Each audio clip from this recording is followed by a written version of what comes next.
오늘은 사도행전 6장 1절에서 7절까지의 말씀을 통해서 일곱을 택하라, 교회의 원망이 생길 때라고 하는 그런 부제를 가지고 하나님의 말씀, 은혜를 나눠보고자 합니다. 내우외환이라는 말이 있습니다. 안으로는 근심이고 밖으로는 환란이다.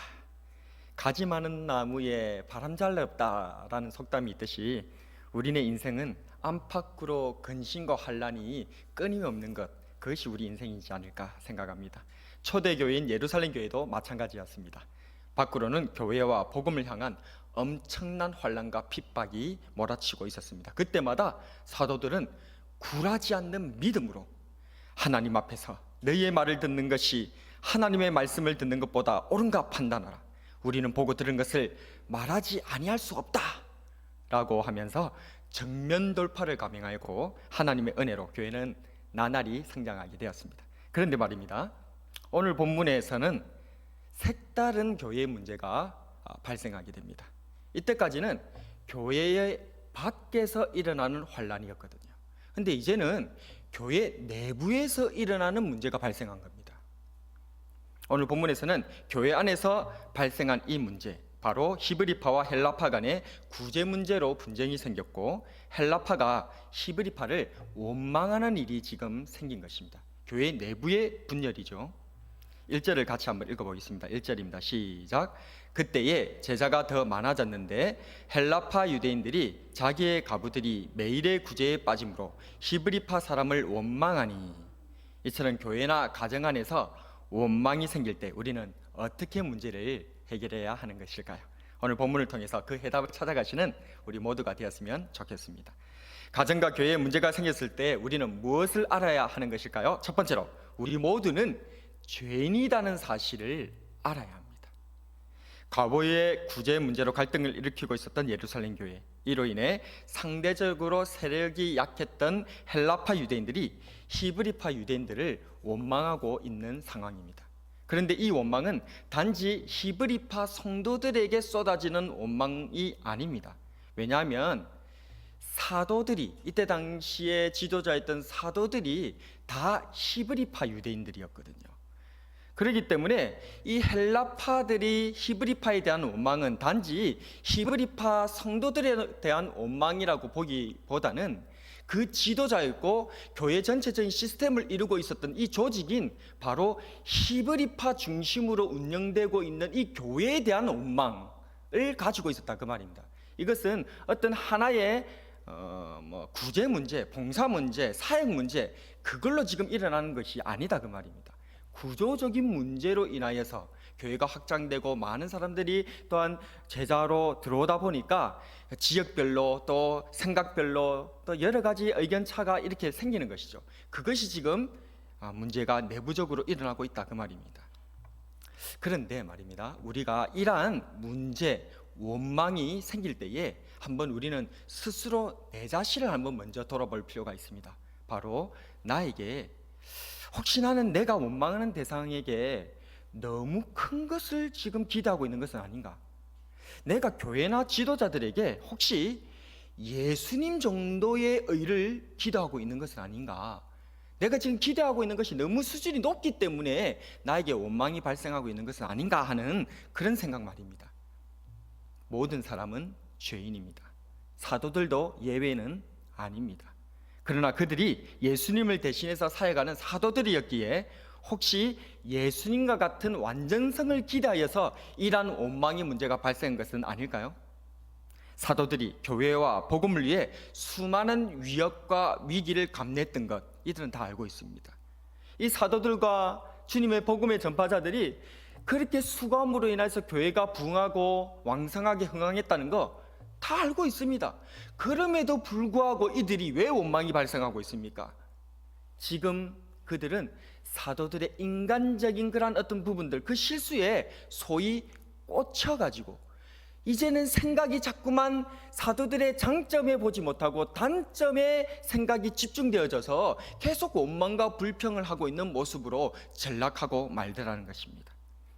사도들도 연약한 인생에 불과합니다. 아, 슬프도다.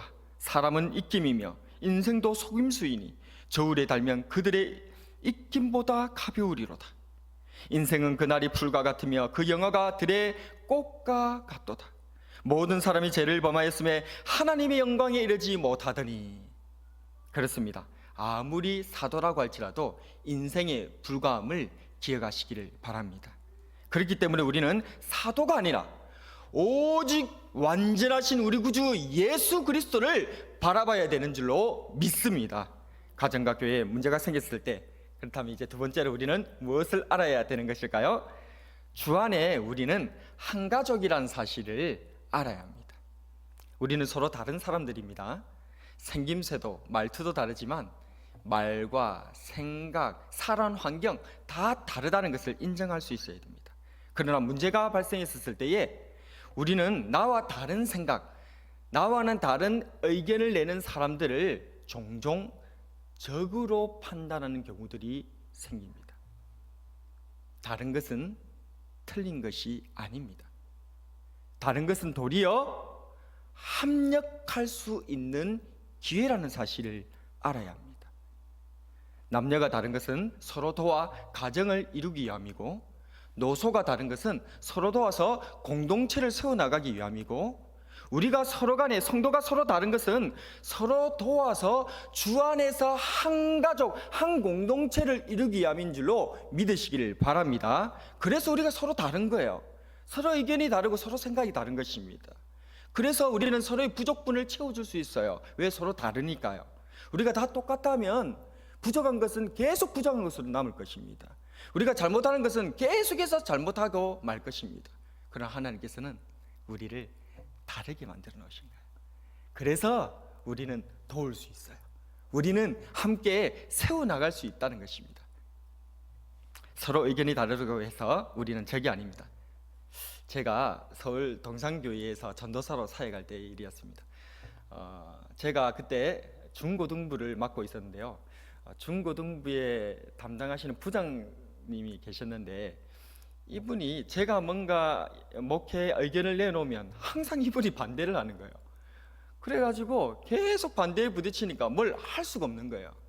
그래가지고 제 마음에 계속 그것이 반복되다 보니까 저분이 나와 완전히 반대되고 나의 이 목회를 못하도록 자꾸 방해하는 사람이 아닌가 하는 생각이 나도 모르게 자리 잡아버리는 거예요. 그래가지고 그분을 만나면 불편해지는 거예요. 제 마음이 저도 모르게 그런 상황이었습니다.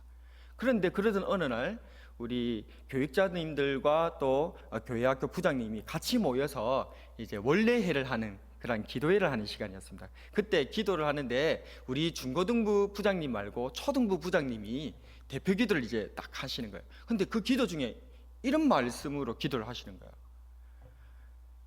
하나님, 우리 중에 하나님 사랑하지 않는 사람 아무도 없습니다. 우리는 하나님을 사랑해서 다 이 자리에 모이는 줄로 믿습니다. 이렇게 기도를 하는 거예요. 근데 그 기도를 제가 듣는 순간 망치로 제 머리를 얻어맞는 것 같은 충격을 받았습니다. 저는 잠깐 착각에 빠진 겁니다. 저만 하나님을 사랑하고 저만 하나님에 대한 열정으로 의견을 내고 교회에서 그러한 얘기들을 내었다라고 교만한 착각에 빠졌다는 것입니다. 그 부장님도 사실은 이 교회에 누가 돈을 줘서 온 것도 아니고 뭔가 자기 이득이 돼서 그래 온 것도 아니고 세상적인 이득 때문에 온 것도 아니고 오직 하나님 사랑해서 그 부장님이 자기 일 내려놓고 지금 교회 봉사하고 있는 중이었거든요. 그래서 그분이 하나님을 사랑하는 방식이 저와 다를 뿐이었던 거예요. 그분이 하나님을 사랑하는 그런 말에 그런 내뱉는 얘기가 저와 다를 뿐이었던 거예요. 그런데 저는 교만하게 저만 열심히 하고 저만 하나님 사랑해서 제 생각이 옳다라는 그런 아주 교만한 편협한 생각에 빠지고 말았던 것입니다. 그러다 보니까 부장 선생님이 저의 동력자가 아니라 방해꾼으로 보이는 그런 마귀의 공격에 완전히 무너져 있었던 때가 있었던 것입니다. 저는 그 이후로 항상 그 일을 생각합니다. 혹시 저와 다른 의견을 내는 사람들이 만나게 되면 그걸 꼭 기억을 합니다. 너무 그때 큰 충격을 받았거든. 서로 의견이 다르지만 하나님을 사랑해서 모였다는 그 중심을 우리가 서로 이해해 줄 때에, 믿어 줄 때에 우리는 서로를 향해 겨누었던 총구를 거두면서 이렇게 외칠 수 있을 것입니다. 사격 중지! 사격 중지! 아군이다! 사격 중지! 우리는 아군인 줄로 믿습니다.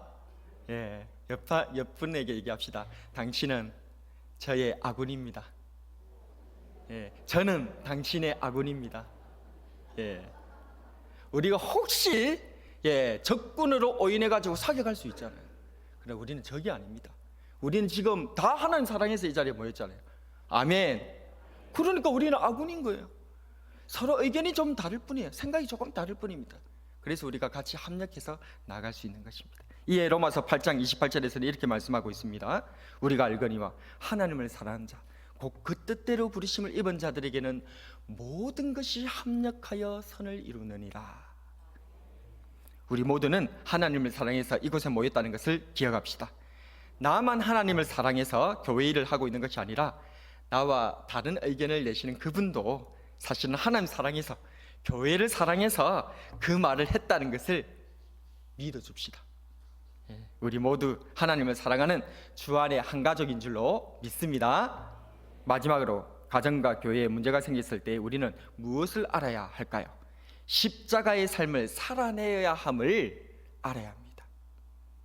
이처럼 서로의 다름이 서로 도울 수 있다는 하나님의 큰 그림이었다는 것을 우리가 깨닫고 서로의 중심을 믿어주고 원망과 비난을 멈추고 합력해야 되는 줄로 믿습니다. 이러한 성령 안에서의 하나됨을 이루기 위해서 우리가 더 노력해야 할 부분이 있습니다. 그것은 바로 십자가를 내가 먼저 지는 삶입니다.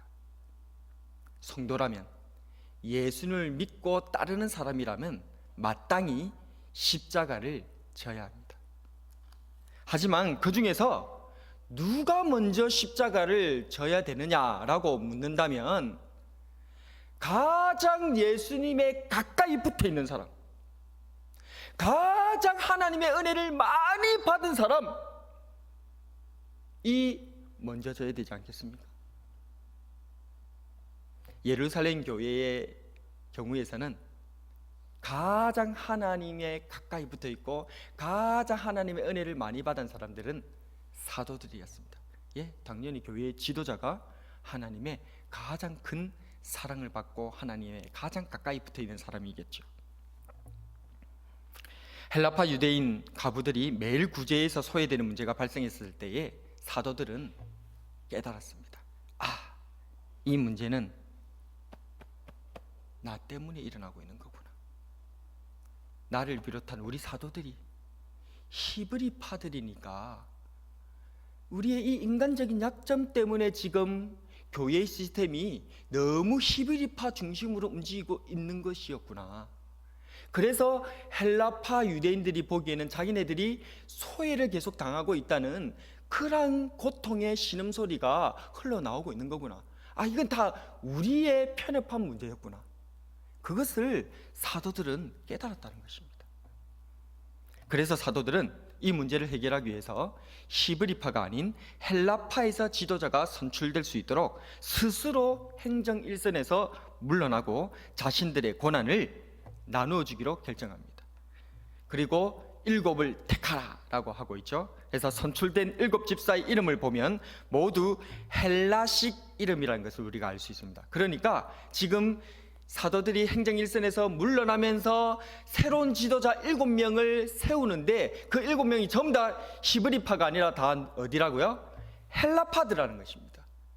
그래서 사도들은 그걸 깨달았기 때문에 지금 우리 교회에 구조적인 문제가 있다는 것을 깨닫고 자기네들의 그러한 권력을 스스로 내려놓은 것입니다. 자기네들에게 집중되어져 있는 그러한 과중한 업무를 내려놓고 균형 잡히게 이제는 히브리파가 아니라 헬라파에서만 오로지 지도자가 다 세워지도록 그렇게 이끌어 주었던 것입니다. 그리고는 사도들은 이러한 자기네들이 어떻게 보면 물러나고 어떻게 보면 약화되어지고 작아지는 이러한 상황임에도 불구하고 이것을 도리어 자신들이 기도와 말씀에 매진하는 기회로 도리어 삼아서 하나님의 말씀의 사도로 더욱더 부흥해 나가는 발판으로 삼아내고요. 뿐만이 아닙니다. 또 이 십자가를 졌던 사람들의 부류는 또 어떤 사람이었습니까? 바로 사도들과 같이 같은 부류였던 히브리파 유대인들이었습니다. 사도들이 히브리파 유대인들이 물러나고 오직 헬라파 유대인들로만 7명의 집사를 세운다고 했었을 때에, 그리고 그 사람들이 공천대에 올라왔었을 때에 히브리파 유대인들이 그게 기분이 좋았겠습니까? 히브리파는 한 명도 없고 지도자 세우는데 7명이 전부 다 헬라파들인데 히브리파들이 그게 좋겠습니까? 받아들일만 하겠습니까? 아니죠. 난리 나죠. 그런데 성경은 놀랍게도 히브리파 유대인들, 그때 당시에 집권 세력이었던 이 히브리파 유대인들이 한마디 입소리 하나 안 되고 그걸 그대로 받아들입니다. 자기 자신에 내려놓은 것이죠. 자기 자신의 권리를 내려놓은 것입니다. 좀 더 하나님께 가까이 있고 하나님의 은혜를 먼저 받았다는 이 지도자들이, 힘 있는 자들이 자기네들의 권리를 스스로 내려놓고 나누어 줄 때에 비로소 이 내부적인 갈등의 원망의 문제가 해결되더라는 것입니다. 그렇습니다. 교회는 십자가를 살아내는 공동체입니다. 교회는 십자가를 질 때에 부흥의 역사가 있다는 것입니다. 예전에 제가 한번 들은 얘기인데요, 시골에 교회가 이제 있었던 거예요. 시골에 교회가 있으니까 일꾼들이 잘 없잖아요. 그래서 목사님께서 이제 나오셔가지고 뭐 말씀과 기도, 그런 영적인 업무뿐만 아니라 뭐 교회 청소 관리까지 전부 이제 다 하는 그런 시골 교회였던 거예요. 그래서 이 시골 교회가 이제 사람도 없고 젊은이도 없고 그러니까 목사님 모든 일들을 다 하시는데, 그런데 어느 날 이 군대에서 제대한 한 이제 청년이 이제 제대 가지고 온 거예요. 집에 이제 돌아온 거죠. 근데 딱 보니까 시골 교회 자기 모교회에 첨탑이, 십자가가 이렇게 삐딱하게 이렇게 움직여져 갖고 이게 넘어져 있는 거예요. 그게 마음이 너무 쓰여가지고 이 청년이 자기가 이제 하루 이제 딱 맘 먹고 이제 복학할 때까지 시간 좀 있으니까 내가 한번 저 십자가를 좀 고쳐야 되겠다, 이런 생각을 한 거예요. 그래가지고 이 기특한 생각을 하고 이 청년이 그 교회 첨탑에 올라가가지고 십자가를 막 똑바로 세운다고 막 땀을 뻘뻘 흘리면서 막 가는 거예요. 근데 아시다시피 십자가는 교회에 어디에 달려 있습니까? 밑에 달려 있습니까? 위에 달려 있습니까? 맨 위에 달려 있습니까? 맨 위에 달려 있죠. 꼭대기에 달려 있어요. 그러니까 거기에 가가지고 그 십자가를 움직인다는 게 보통 위험한 일이 아닌 거예요. 그래 거기를 갖다가 위태위태하게 이 청년이 막 십자가를 갖다가 이렇게 딱 똑바로 해보려고 수리한다고 그 십자가에 매달려가지고 그 첨탑에 매달려갖고 요래저래 하니까 그 밑에 사람들이 막 몰려오기 시작한 겁니다. 뭐 때문에 몰렸습니까? 언제 떨어지는가 보려고. 사람이 위태위태하게 있으니까 걱정이 돼가지고 이 사람들이 다 거기 모여갖고 막 마을 사람들이 거기 다 모인 거예요. 그래갖고 저 빨리 이러고 이래 보고 있는 거예요. 근데 그러게 하고 웅성웅성하니까 사택에 계시던 목사님이 그 소리를 듣고 나온 거예요. 나와 보니까 깜짝 놀란 거예요. 뭐 때문에 깜짝 놀랐을까요, 목사님이? 청년 때문에 깜짝 놀란 게 아닙니다. 뭐 때문에? 자기가 부임해온 이후로 교회가 이래 사람이 많이 몰린 적 처음인 거예요. 그런데 그 목사님이 무릎을 탁 치면서 깨달은, 교회는 십자가를 질 때에 부흥한다. 그래서 그 목사님이 그 다음부터 십자가를 지는 삶을 살기 위해서 몸부림쳤다라고 합니다. 예, 그렇습니다. 우리의 교회가, 오늘날의 교회가 부흥하지 못하는 것은 혹시 십자가가 비어있기 때문 아닙니까? 누군가는 그 십자가에 달려야 하는데 아무도 그 십자가에 달리기 싫으니까, 아무도 그 십자가에 매달리지 않으니까, 그래서 교회가 비어지는 것은 아닐까요? 그렇습니다. 교회는 십자가를 살아내는 공동체인 줄로 믿습니다.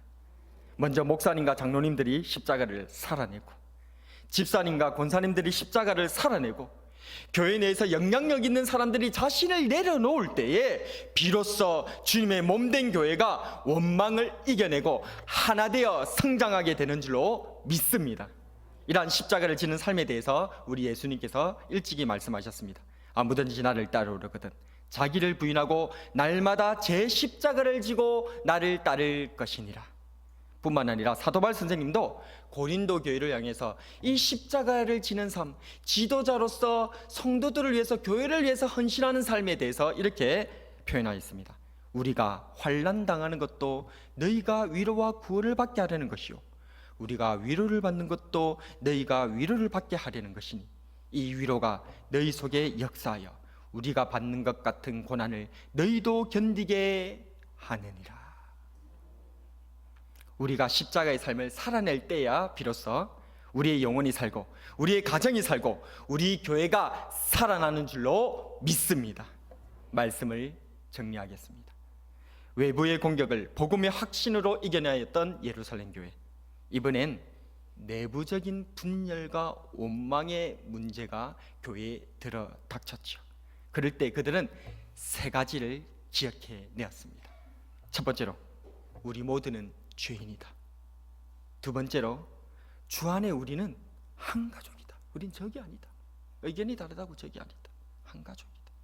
세 번째로, 십자가를 지는 삶을 살되 내가 먼저, 하나님께 가까이 붙은 내가 먼저, 하나님 앞에 은혜를 받은 내가 먼저 십자가를 지는 삶을 살아낼 때에 비로소 원망을 이겨내고 부흥의 길로 들어가는 놀라운 하나님의 도우심의 역사가 우리의 가정과 우리의 교회에 일어나게 되는 줄로 믿습니다.